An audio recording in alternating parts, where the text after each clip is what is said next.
Сайн мэцхан үзэгчдээ эрүүл амьдрал нэвтрүүлгийн шинэ дугаар эхлэж байна. Ингээд зочин хамарт өргөцсөн хүндэт цочноо та бүхэндээ танилцуулъя. Minnesota Life эмнэлгийн уламжлалтын эмч Зэс Чулуун урагтаа ирсэн байна. Энэ өдрийн мэндийг хүргэе. За баярлалаа. Энэ өдрийн мэнд хүргэе хүртэж байна. За тэгэхээр өнөөдөр эрүүл амьдрал нэвтрүүлгээр үзэгчдэд хануур хорхоон эмчилгээний талаарх мэдээллийг өгөх гэж байна. Тэгэхээр юуны түрүүндээс хануур хорхоо гэдэг маань юу вэ гэдэг талаар яриагаа эхлэе гэж бодож байна. Эмчилгээний хануур хорхоо маань одоо Европ болон Оросын холбооны улсуудад их хэрэглэгддэг болсон. Хануур хорхоо маань их бие, толгой, сүүл гэсэн гурван хэсгээс бүрддэг байгаа. Жижигхэн тийм гурвалжин тийм шүдтэй өөрөө бүтц маань.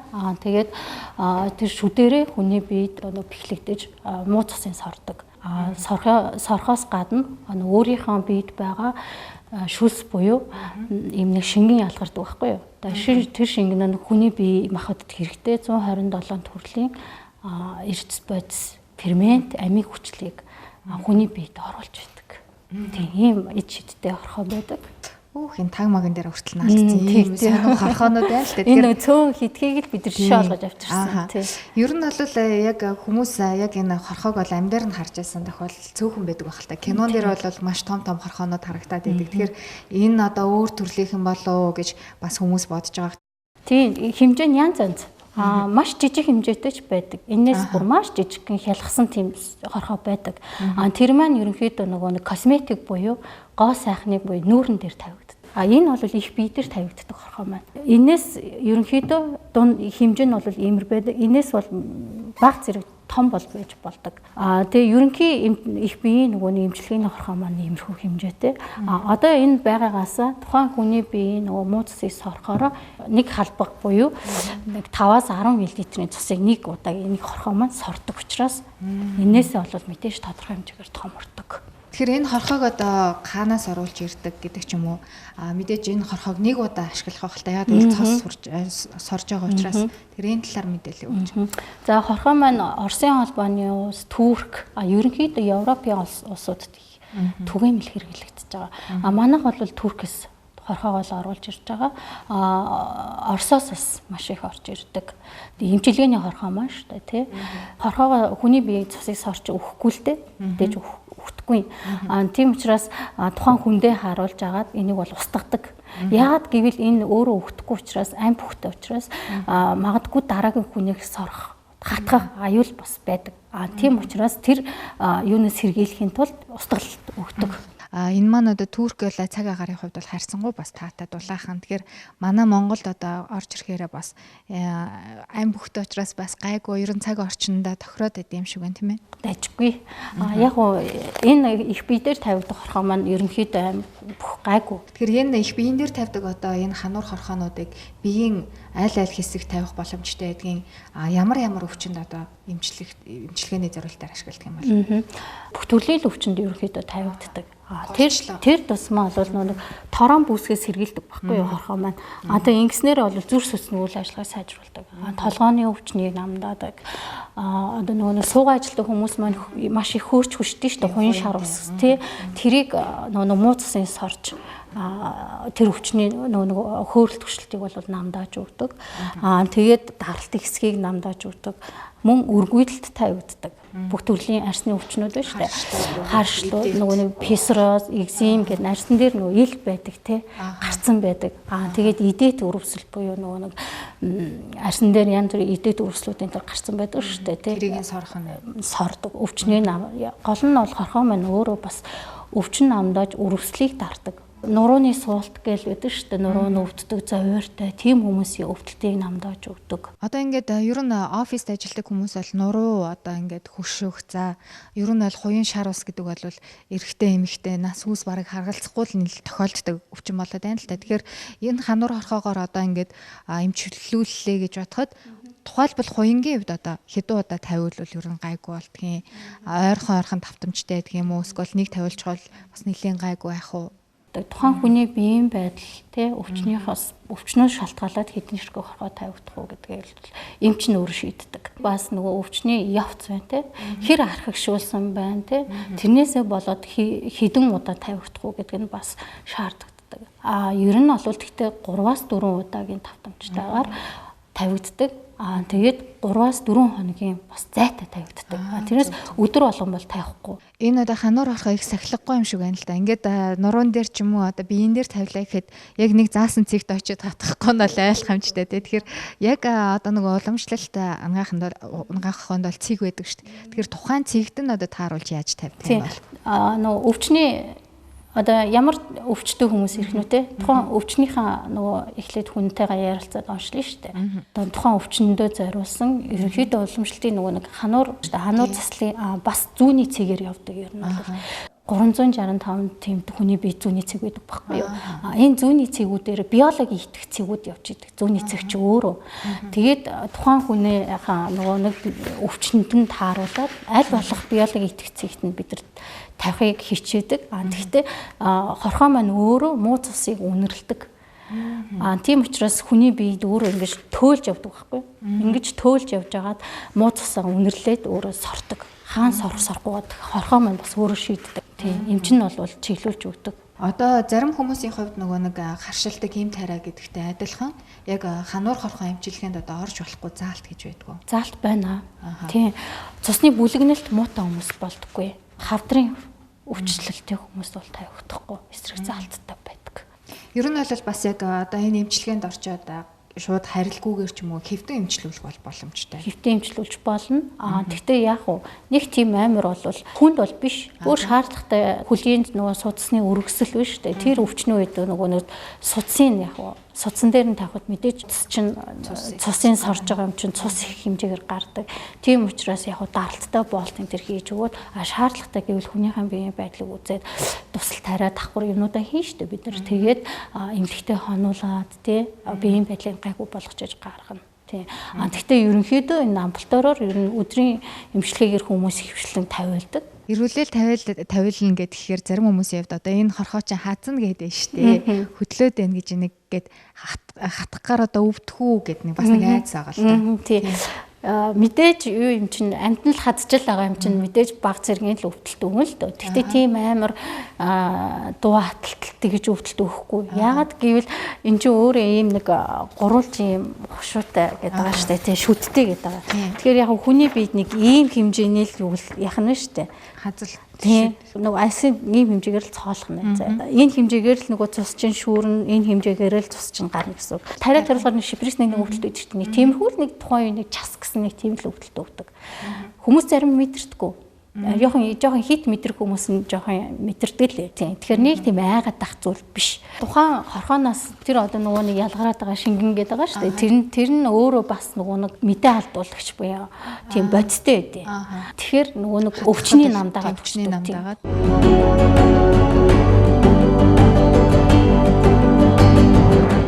Эрүүл амьдрал бол идэвхтэй хөдөлгөөн, эрүүл зөв хоолтыг хэлнэ. За энэ хүн маань бол хоёрын хөрөлттэй хүзүү нуруугаар бол хөшдөг хоёрын хөрдөг юм хүн байгаа. Тэгээ ханар хорхоогоо тавьж үзүүлээ. Энэ нарийн хушуутай хэсэг нь бол одоо хатгах хэсэг маань нөгөө хэсгээр бол бэхлэгдээд ингээд өөрөө хатгах газараа бол ерөнхийдөө хайгаал хатгадаг байгаа. Ханар хорхоо тавихад бас нэг анхаарах зүйл нь биеийн тос төрхөөгүй хит их өнөртэй ус төрхөөгүй байвал их зүгээр эдэг. Тэгэхгүй бол бас хатгалт удаантай байх тохиолдол гардаг. За одоо хатгаж ийн баг зэргийн нэг жоохон час их шумуул хазж байгаа юм шиг эсвэл нэг зүү хатгаж байгаа юм шиг тийм мэдрэмж төрдөг байгаа. Тэгээ энээс хойш бол дахиж өвдөлт бол гарахгүй. Яагаад гэвэл энэ ханар хорхооны нөгөө шүлсэнд өөрт нь анестетик буюу нөгөө мэдээ алдуулах бодис байдаг гэж үздэг. За хүүтэн шүү. Одоо хамгийн их үр дүнтэй байдаг эмгэгүүд нь одоо энэ даралт ихсэх, тэгээ хуян хөөрөх, үе мөчний эмгэгүүд, нурууны өвдөлтүүд энэ төр бол хамгийн их үр дүнтэй. Дээр нь арсны эмгэгүүд байгаа. Диатез, экзем, псориазын үед бол бас их тавигддаг. Судасны бүдүүрлийн үед бол бас их хэрэглэгддэг. Одоо ингээ нэг удаагийн тавилтан дээр ялангуяа эмэгтэй хүнд тэгээд одоо хоёрын хөөрөх үед тавьж байгаа үед бол нэг 5-аас 6-г л нэг удаа тавихтаа тавьж байгаа. Тэгээ нэг 4 хоногийн зайтай юм уу 3 хоногийн зайтайгаар 3 удаа тавиад нэг курс гэж үзнэ. Тэгээ ер нь бол нэг хүн дээр нэг 40 минутаас 1 цаг орчим тавиад тэгээ ер нь л өөрсдөө бол зуултаа тавиал ундаг. За тэгээ нэг цаг орчим сорчоод унаагүй тохиолдолд бол өөрсдийн буцаагаад одоо авчдаг юм. Гол руу бол нэлээд хатгаад байна. Тийм байна. Ер нь бол нөгөө муу цус орно л гэж одоо уламжлалтын юм дээр бол нэрлэгдээд байгаа юм. Цусыг ороод оронд нь нөгөө шүлсээ бас одоо хүний биед оруулдаг. Тэр шүлсэнд нь бол нэг 127 төрлийн амийн хүчил ферментүүд ялангуяа тэр херудин гэдэг бодис байдаг. Учираас цусыг их сайхан шингэлж өгдөг. Бодисын солилцоог хэрчимжүүлдэг. Дээр нь эсийг залуужуулах үйлчилгээ үзүүлдэг. Цусны эсүүдийг одоо нөхөн төлжилтийг нь сайжруулдаг гэж үздэг байгаа. Өөрсдөө яг өвдөлттэй эсгүүд дээр илүү их очиж хазах хандлага харагддаг. Чум яаж мэдтгэн тэрийг болоосаа. Одоо ингээд ажиглаад харахад ингээд гөрүүлзээл ингээд сорж байгаа нь харагдаж байгаа. Ингээ нэг жоохон гүнзгээрэл ингээд дотгошоо цоолоод байгаа юм шиг тийм мэдрэмж төрдөг. Нэг заавал мэрэгжлийн эмнэлэгт явахгүй бол хуваараа бол болохгүй.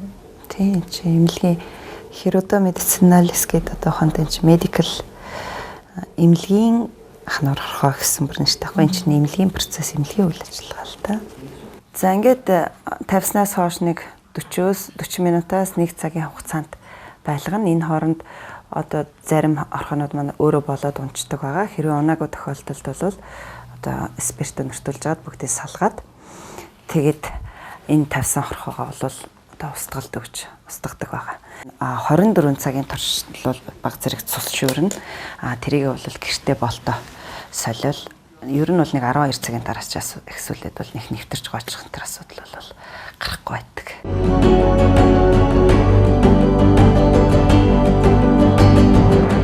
Эрүүл амьдрал бол идэвхтэй хөдөлгөөн, эрүүл зөв хоолтыг хэлнэ. Настай хүмүүсийн хувьд бас ер нь бол заавал одоо эмнэлгийн эм тариа гэхээс илүү нэг уламжлалт эмчилгээнд бас их ач холбогдол өгдөг шүү дээ. Тэгэхээр настай хүмүүс ер нь бол их үйлчлүүлдэг болов гэж бодож байна. Одоо үе мөчөөр хатгаах гэдэг ч юм уу, нуруу өвдөх гэл олон төрлийн өвчнөд бол бас юу тавьдаг байх л та. Одоо жишээлбэл өвдөгөө гэхэд өвдгөн дээр нь тавих уу? Тийм.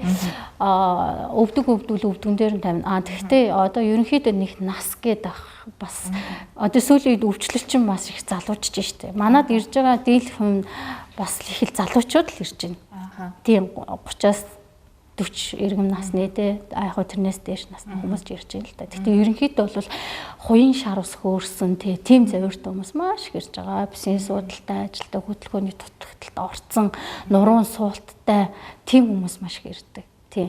Яг нөгөө өвдөгний үе те одоо өрөвссөн байна те өвдсөн байгаа. Яг тэр үед бол яг тэр өрөвсөлтөд үедээ бол тавилал маш их бас үр дүнтэй байдаг. Өвчин яагаад гэвэл нөгөө хорхоо маань өөрөө нөгөө би сая хэлсэн шүү дээ. Өвчин амдагч бодис ялгаруулж идэг. Бас давхар антибиотик буюу өрөвслийн эсрэг шингэн ялгаруулж идэг учраас өрөвслийг дарж өвчин амдаад байхгүй юу. Тэгэхээр тэр өвдөгний үе одоо плексид буюу мөр өвддөг тийм өвчтөө үе мөчний бүх төрлийн өвчин тавина. Тамбрам өвчтэй хүмүүс бас тавьж болдог. За тэгээд цусны одоо нэг бүлгэнлийг байхгүй болгочноо цус одоо сайхан жигэд одоо хэмтэй урсна гэдэг бол эрүүл одоо байхаас гадна гоо сайхан байх юм боломжийг бүрдүүлж байгаа болов гэж бодож байна. Тэгэхээр энэ хануур хорхоог гоо сайханд ашиглахад бол арай өөр төрлийн хорхоо жижигхэн хорхоо тавьдаг гэдэг чинь л да тий. Косметик тий. Одоо гэхдээ манайх бол косметик юу бол хорхоог бол тавихгүй байгаа. Заавалжгүй нүүрэн дээр хорхоо тавихгүйгээр яг тухайн хүний нэг их биеэс сорсон одоо хорхоо маань байна шүү дээ. Энийг бид нар цусын тухайн хүндээ нүүрэн дээр нь бид нар маск болгож тавьдаг байхгүй юу. Одоо сүүлийн үе одоо бас энэ хануур хорхоо биеэсээ муу цасаас хоруулчихна нэгдүгээр. Биеийн муу цасыг чинь сорчхоор хүний биеийг нэгдүгээр аюу сайхан гоё эрүүлжээд муу цас чинь соргодод ирэхээр биеийн дотроос гэрэлтнэ гэж ярьдаг. Тэгээ царай цусан сайхан гэрэлтээд эхэлдэг байхгүй юу. Нэгдүгээр, хоёрдугаар арсны коллаген буюу уур 127 гэдэг байгаа шүү дээ. Тэр нөгөө нэг амин дэмийга хүний биеийн бас арсан дээр ингэ шингээгээд нэгдүгээр, хоёрдугаар нөгөө цус маань өөрөө нөгөө хатгаараа нөгөө хүний бие татах арсыг татах чангалах үйлчилгээтэй тухай. Тэгэхээр нөгөө баг зэргийн нөгөө нэг нэмгэн үрчлээ энэ төр харилдаг. Эмэгтэйчүүд сүүлийн үед айгүй их тэгж их ирдэг болсон. Тавиулыг маска тавиулыг гэхээр тавиултыг тийм. Энэ нөгөө хөөрч хүчдэг хүнд тий. Тийм даралт ихсдэг тий хөөрч хүчдэг хүнд зүрхний үйл ажиллагааг дэмждэг. Тэгээ цахын цусыг тэлээд цусын шингэлээд судасны хатуурлаас үрчлэн сэргийлэх зорилгоор ингээ хөөрч хүчдэг хүмүүст ингээ тавьсан байдаг. Өмнөх нөгөө юуных нь хорхооных нь соргууд нь байна. Тэгээд дараагийнх нь ингээ тавьдаг. Одоо ер нь аль цус орохоор ийм одоо бэлтжсэн болох юм байна шүү дээ. Тийм. Айгуу сайхан онгоогоо дэрлээ гэл хүмүүс тавиуллал тэгдэм л да. Айгуу ам сайтай үр дүнтэй байдаг болохоор айгуух дуртай хорхоондоо хийрдэг хүмүүс. За энэ бол өвдгөний үеийн дээр тавьсан байна тий. Шамбрам эмчилдэг гэдэг чинь тэр мэдээж хонгон дээр л бас тавих байх л тий. Нөгөө шамбрам чи өөрөө нөгөө нэг судасны бөөгнөрл байдаг байхгүй юу да тий. Тэгэхээр тэр судасны бөөгнөрлийг дөрхөн чөлөөлж өгдөг юм шүү дээ.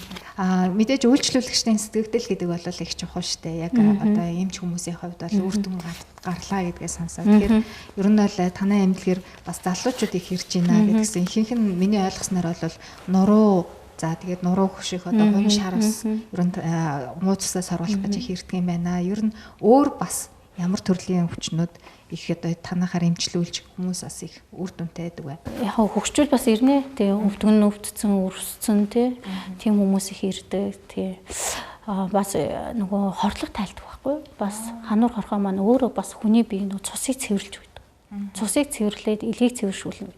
Хордлого тайлдаг учраас бас нөгөө архины хордлого энэ төрөг бас тайлж хордлого тайлна гэхээр одоо нэг архины хордлого хүртэл тайлдаг гэдэг чинь. Тэгэхээр түрүүн би тэгж асууя гэж бодож байсан юм л та. Эмчилгээнд очихдоо одоо хэрэглэхийг хориглосон тийм зүйлсэдгүү жишээлбэл арх тамхи гэдэг ч юм уу гэсэн хамаагүй байдаг юм шиг байна тийм. Гэхдээ яг мэдээж бол арх уусны бас нэг одоо хэд хоногийн дараа ч юм уу тийм. Тэрнээс бол нөгөө шаардлагын байдалтай гэж үдэж та хорцсон тийм хордлогонд орцсон тийм байдалтай л ирнэ шүү дээ тийм. Тэгэхээр бол ерөнхий хордлого гээд биеийн хордлогоо бас нэг ирээд хорхоонтроо тавилаа муусаа гаргаад тайлуулж зүгээр тий. Тэгтээ ганцхан яг тухайлал нэг тэр өвчин гэхгүй шүү дээ. Бас ер нь бол ирсэн хүмүүс маань ингээл муу цусаас оруулж нь, хуйн шарвснасаа саалч нь, давхар илгээ зөөлж нь, хордлогоо тайлуулж нь тий. Олон толлын нөгөө ач тустай байхгүй юу да. Тий. Цусаа солиулна гэдэг хүмүүс нэг хэсэг одоо тариулдаг байсан бол заавал тэхгүйгээр одоо хануур хорхоогоор эмчлүүлээд цусаа шингэлүүлээд одоо урьдчилан сэргийлэх боломжтой. Тий. За баярлалаа. Бидний урилгыг хүлээн авч ирсэн танд баярлалаа. Тэгээд хануур хорхоо эмчилгээ бол улирал харгалзахгүй бол хийгддэг гэж ойлгож байна. Болно. 4 жилийн 4 улирал тавигддаг тий. За хануур хорхоон талаар эмчилгээний талаар мэдээлэл өгсөн танд маш их баярлалаа. Тэгээд мэдээж эрүүл байна гэдэг бол өөрөө бас амьдралын аз жаргалтай тэр сайхан байх одоо үнд солио гэж бодож байна. Эмч хүний хувьд нэвтрүүлгийнхаа одоо уламжлал болсон асуултаар нэвтрүүлгээ төгсгий гэж бодож байна. Тэгээд эрүүл амьдралын төлөө бас өглөөг яаж өгддөг вэ? Өглөөг мэдээж эрч хүчтэй л аль болох эрч хүчтэй л босдсон шүү дээ тий. Тэгэл жоохон ядарч мадарсан тийм нэг эрч хүчгүй яхаар тухайн өдрийн ажил ингээл үр бүтээлгүй ч юмсан санагддээ шүү дээ. Тэгэхээр эрч хүчтэй сайхан инээмсэглэл өглөө нарнаасаа сайхан энерги аваад тэгэл ажил руугаа л гүйдэн шүү дээ. Тэгээ яг өглөө сайхан нэг ус уугаал тий. Сайхан цэвэр ус уугаал тэгэл ажил руугаа гараал гүндээ. Тэгэл тухайн ажлын өдрийн маань ажил сайхан үр бүтээлтэй л байдаг. За баярлалаа. Ингээд үзэгч та бүхэндээ эрүүл амьдрал нэвтрүүлгийнхаа шинэ дугаарыг хүргэлээ. Өнөөдрийн зочин хойморт за Minnesota Life эмнэлгийн уламжлалтын эмч Зис Чулууригт оролцсон юм а. Эрүүл байж сарвал ухаанаар сэтгэн.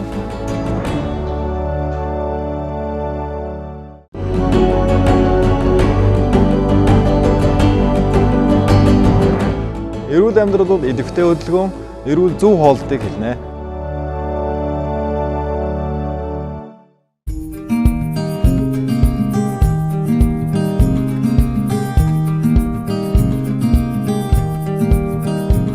Эрүүл амьдрал нэвтрүүлэг үзэгч та бүхэндээ зөвлөгөөнийхөө болон Care 100-ны эмэгтэй эмнэлэг дээр хүрэлцэн ирсэн байна. Тэгэхээр 100-ны эмэгтэй эмнэлгийн зөвлөх хийх эмч туултай уулзаж байна.